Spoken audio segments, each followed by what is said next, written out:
the Flash movie last week coming out, and although I really enjoyed the movie, the fact is it was projected for around a $70 million opening, and which is kind of low for superhero standards anyway. Um, and it didn't even hit that. It hit 55 million. In all accounts, this movie bombed, regardless of the fact that I enjoyed this movie. And I wanted to ask a question: why? What happened to The Flash? Why was it a letdown on the box office aspect of it? And where's DC going forward from here because of that? Number one, I want to say the reputation. DC movies have not had the best reputation, regardless of the fact that, again, I've enjoyed a lot of them. There's some that I didn't enjoy as much.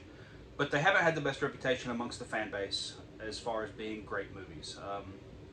A lot of the movies that have come out in DC over the last several years have not had the greatest box office achievements. People just haven't been going to see them. There's a stigma about them, which is why I think the reboot that's happening right now with James Gunn, where we're going to kind of refresh a lot of this stuff, is very important because we need a reset on that. But that's just one of the 5 reasons that I've got here for you today, because I don't think it's any one particular aspect that's caused this movie to fail in that way. I think it's a lot of things put together, so let's dive in a little bit more of that. Number 2, the continuity issues. Right now, because of that reset, there's a lot of people, maybe unfairly, going into this and saying, well, I don't want to watch this because it's not going to matter in the future. Nothing I'm watching right now is going to matter with the sequels or the new things that are coming out later. And to that, I'd say, I mean, there's a lot of franchises you watch and you know there's not going to be sequels to, yet you watch anyway. So I'm not sure that's really a fair argument for this movie.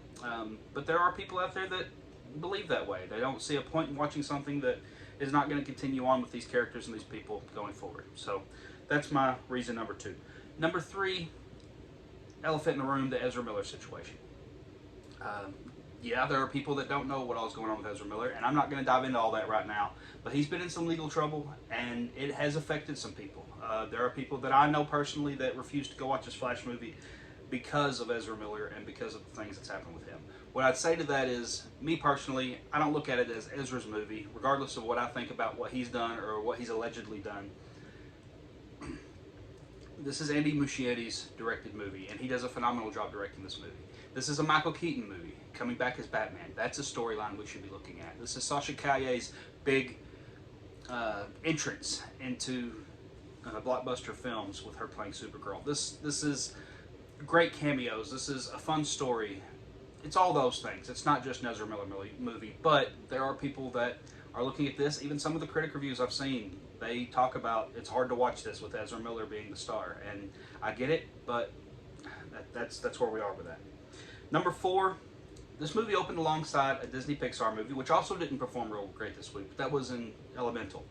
And I think that took away some of the box office from this, but also there's so many movies in theaters right now that I think are hurting the Flash's box office, because we've still got Transformers Rise of the Beast, we've still got Spider-Man Across the Spider-Verse, we've still got Guardians of the Galaxy 3 still running in some theaters.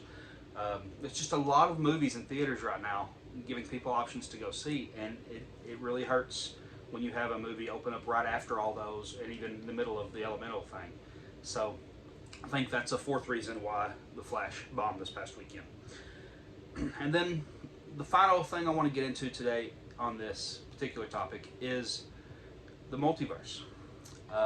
We've seen multiverse stories a lot lately, whether it's been in other Marvel movies like Doctor Strange or Spider-Man or all these other things that are going on there. We're in the middle of a multiverse saga even in Marvel.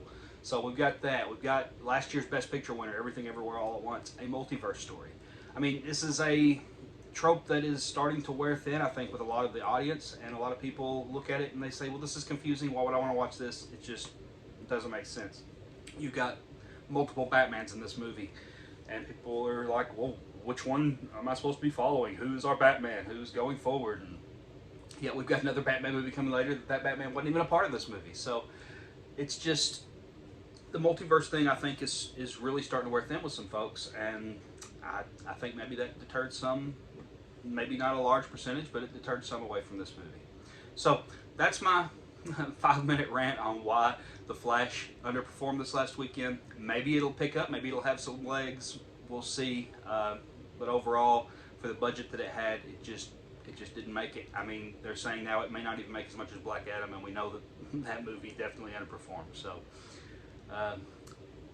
let me know your thoughts in the comments below if you disagree with any of my points, if you want to add to some of my points and what you think the reason why this movie failed financially. I'd like to know.